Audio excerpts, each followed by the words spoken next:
Silver rank in Street Fighter 6 is where you're going to hit a wall for most players. This will be the deciding factor of whether you're going to want to actually put time and effort to get good at this game or not.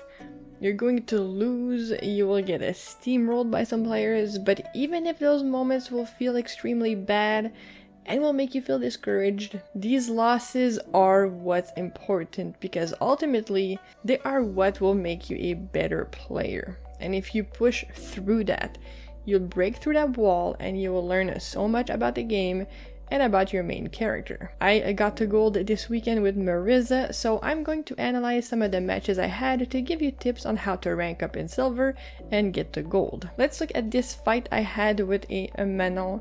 I lost the first set, and you will see because I was getting really impatient even when I had her in the corner, which is insane, you know? I was going for unsafe stuff on block. I was just assuming she was going to press buttons after my Superman punch corner pressure, which is +2 on block, and everyone always tries to punish it. And I just assumed that she was going to, but she adapted really well and was being super patient. I actually should have thrown here or mixed with the stance.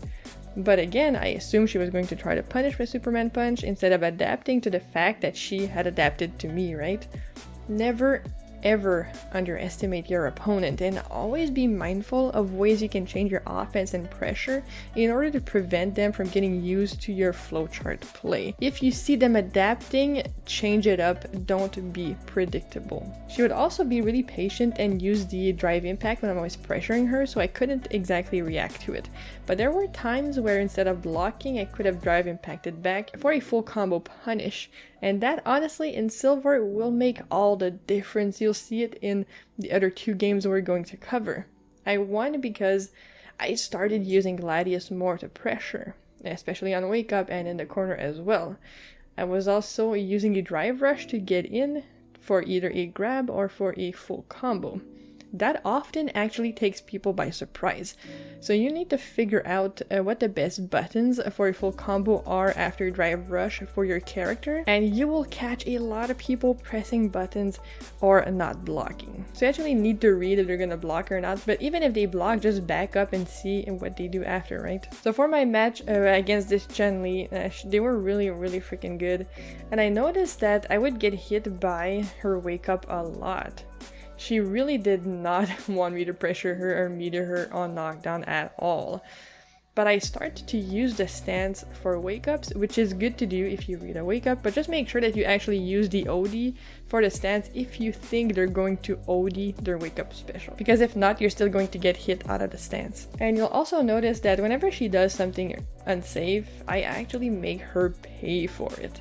Not all the time, not perfectly, but the one round I got a full combo into a level 2 super that actually killed. This is one of the many important aspects to leveling up and stealing rounds from your opponents in ranked.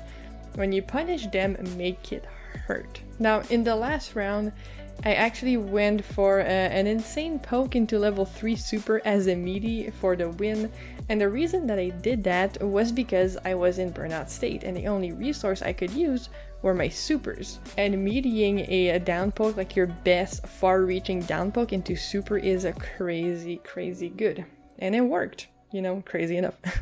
In the second match, I knew this Chun-Li liked doing some crazy kicks after the overhead split she did, so I didn't even bother blocking at this point. I drive impacted for a full combo punish once again.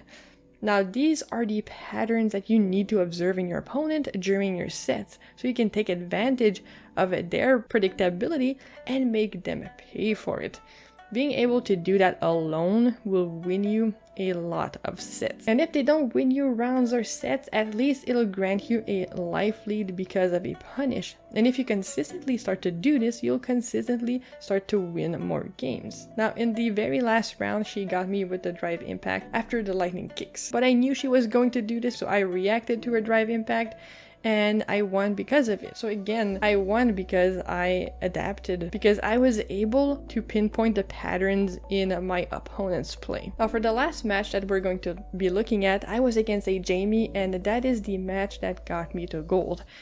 Now, Jamie players are a different breed, I find. No Jamie plays the same. Some will only use lows, like poke into his low spin kick thing. I don't know, man. Some will use Tiger Palm like it's the only tool they have. Some are so good, I just don't even understand what's going on half the time.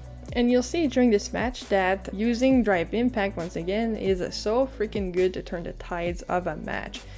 I was able to hit it during Jamie's attack string and punish him for a full combo that took nearly half of his freaking life, just because he decided to press buttons in my face. You need to absolutely abuse the Drive Impact mechanic, but you have to use it smart. Don't use it predictably, because soon you'll be the one eating a full combo punish, because there's a lot of time you have to react to someone's Drive Impact to punish them for using it, right? So you have to be careful.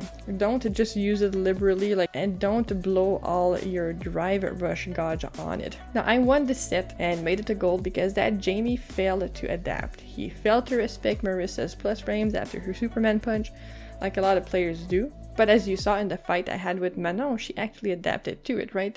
But he just didn't punish my unsafe strings on block properly, and he kept pressing buttons after my Superman punch, even though I would punish him for it every single time. So with punishing your opponent is a massive part of getting better at fighting games, and being able to actually bait it is going to get you really far. Now, it's different for every character, obviously.